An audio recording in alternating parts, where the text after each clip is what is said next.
Hi, my name is Alexia Lopez, and this is my photo story.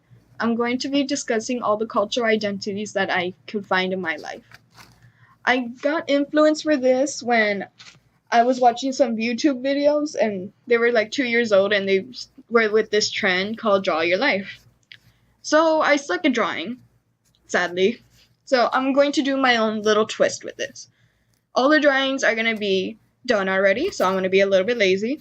But I'm going to be doing this with post-it notes. Yes. The first story I'm going to talk about is age. In my pie circle, age has a tiny part. There isn't really a big influence on it. I'm only 19 years old. I'm going to be turning 20 on April 7th. That's going to be a real shocker because when I was younger, I thought 19 was old. But age has not influenced me a lot. I'm still young. However, the second one has a big impact in my life. Language is something that has taught me a lot in my life because I only talk English. Yes, sadly, only English in a community where it's always bilingual.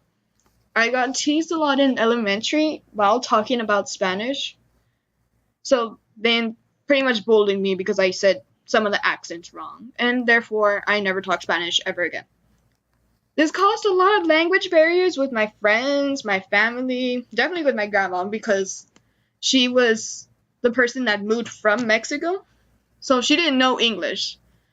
And I wasn't able to talk in Spanish, so there was a huge barrier from us to communicate, bond, be granddaughter and grandmother.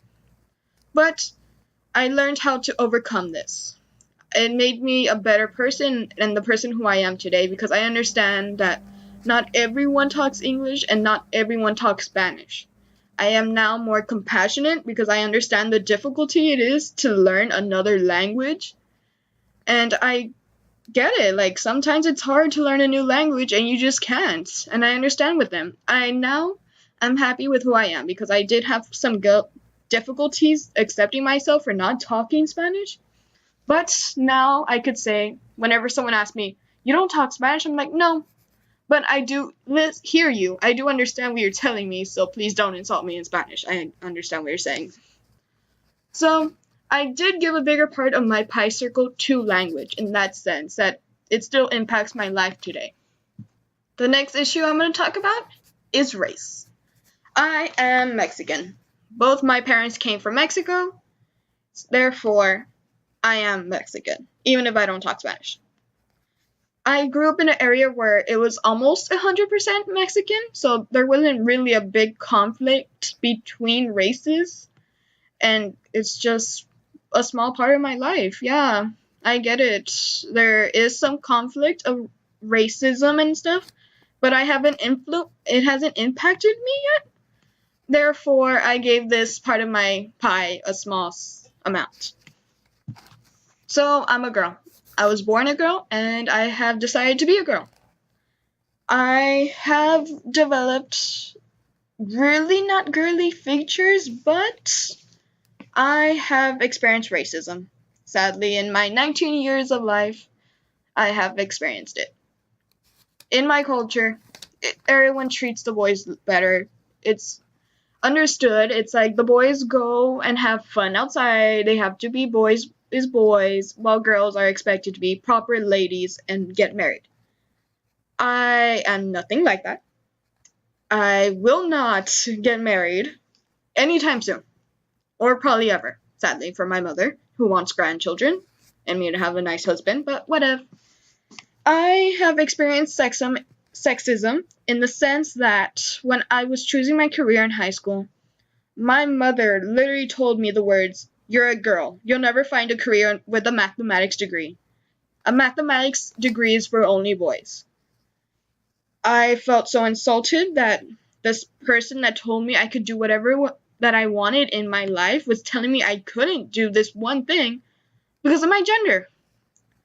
So I gave this part a bigger amount just in the sense that I know every day that I am a girl because my field of my I shouldn't be stopped just because I'm a girl. No matter what, I'm a mathematics major. If I could get this degree, there's nothing that should stop me. I should be equal. This is why I gave this issue a bigger part, because it still impacts me. It still kind of hinders me from getting what I want.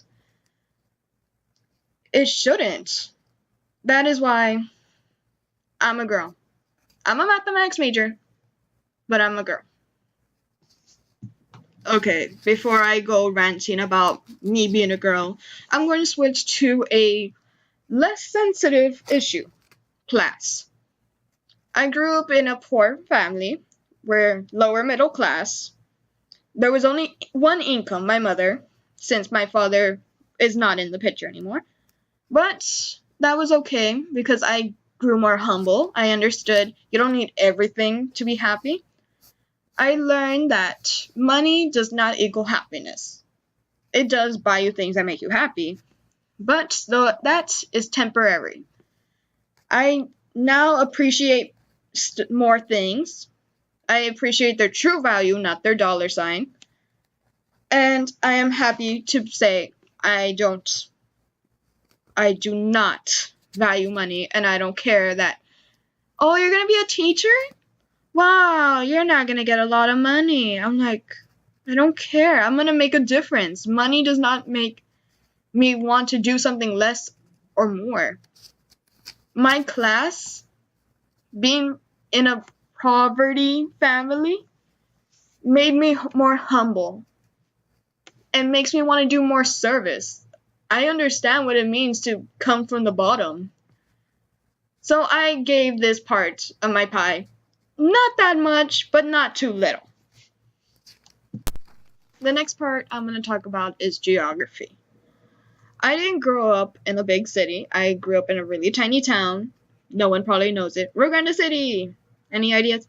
No. Yeah, it's a small border town in the valley. There is literally the border is behind our H-E-B. So people don't know if you're going to H-E-B to buy some groceries or you're going to Mexico. I grew up in a tiny town, one more time, and everyone was Mexican. Except, 10 people out of the population of 100 or 200. So there isn't really much. I did develop some character because it's not a good little town. There is a lot of crime because it's right next to the border and because our citizens are horrible people. But this geography made me develop something. I want to go back. I want to go back to this horrible little town that's poverty rate is super high, its crime rate is super high, but I still want to go back. I want to go back and help out those kids that are still there. I want to go back, not because I'm stuck there, but because I want the choice. That's why I got a degree, so I could go back and help these kids that don't have that choice. I want them to have the choice to come back and make it better, or just go do whatever they want with their life. Next part gets more interesting. I have gone to 3 different churches. I have gone to the Christianity church, the Catholic church, and for a short period of time I did attend a Kingdom Hall, which is the Jehovah's Witness church. Yes, I did attend a Jehovah's Witness. I am not a Jehovah's Witness anymore. Please do not panic. Okay. Elementary, I went to a Christianity church for a short period of time before the top lady there got pissed off at my mom and pretty much told us to go away. Yeah, I still hold a grudge against that old lady. Ugh, old lady. Middle school, I attended the Catholic church and part of high school because my mother loved the order that it offered. I didn't really care. My mom was happy with church, and I just tagged along pretty much. For a short part of my senior year, I did attend a Kingdom Hall with my aunt because she was a Jehovah's Witness, and that branch of the family is a Jehovah's Witness. I saw how they lived and how they went to church and all that, and really, it's not really that different from us. They do have some beliefs, like they don't celebrate holidays, but they do have a bunch of cookouts. They do get together a lot. Yeah, birthdays aren't really important to them, but if you get presents every other month or whenever, it doesn't have to be a special event. That's pretty cool. But back to religion. am not religious. I do have morals, I am spiritual, but I do not need a structure to tell me. I don't need to be inside a certain building to say I'm talking to my God. So I did give this part a little bit bigger in the sense that I was having a lot of conflict about religion for a long time. So we move on, because I am taking a lot of time, sadly. We are going to talk about my sexual orientation. That is something I still have not, I don't know what I am. I don't know who I am. I hate labels. Because I don't want to have this sticky note on me that says, hey, I'm this. I'm questioning. I don't want a label to tell me, to show everyone who I am. They should just talk to me and tell me who I am. So this started in middle school. Everyone had that middle school crush, like, oh my gosh, that guy, or oh my gosh, that girl. And I'm here like, what the fuck is happening with everyone? This didn't really stop. I never really liked a guy or a girl. I never went heads over heels for them. But there have been some people. But they don't matter anymore. Huh.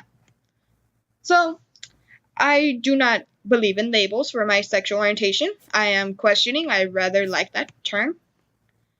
But I am still okay, because sometimes I meet people, I talk to them, and my heart does skip that one beat, which is really scary and random and horrible for me, since I do not like the idea of me putting a label on myself. Okay, so I'm switching this topic before I go ranting about my sexual orientation and try to figure this out. I'm going to talk about the last issue. I am depressed. I am anxious. I have depression. I have anxiety.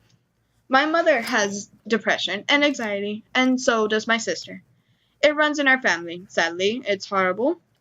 But this has defined me a lot in my life and what I do every day. This is branded on me that I am depressed. I have anxiety. I wake up knowing this, because some days I don't want to. But that does not stop me. I have struggled so much since middle school. I am now currently in college. I did not see myself going to college. I have developed how to live my life with this. It holds me down sometimes, but I move on. I have to keep moving on for everyone. For myself, for my mom, and my sister. This has influenced my life a lot, because there are some days, like in January 2012 and last October, where today might have been nothing. There wouldn't have been a today for me. But that's okay. I didn't really draw cute drawings for this, because these topics aren't cute. These are topics that are serious. And I just want to say, this part took pretty much the whole big pie. It took a large part, because if I do have kids, or I ever want to have children, there is a large chance that they will develop this, or other mental illnesses that my family carries on in our blood. I do never stop thinking about this part of my pie, because it still stops me in the middle of the night, and I think about it. But I shall move on, and I shall live. So this is the end. I talked about all 9 parts of my life, all my cultural identities. I was influenced by YouTube. Thank you for this awesome trend. It was amazing. And I want to thank my friend Esperanza for showing me how to edit stuff. I have never known how to edit things. And I want to thank everyone for listening. Dr. Lynn.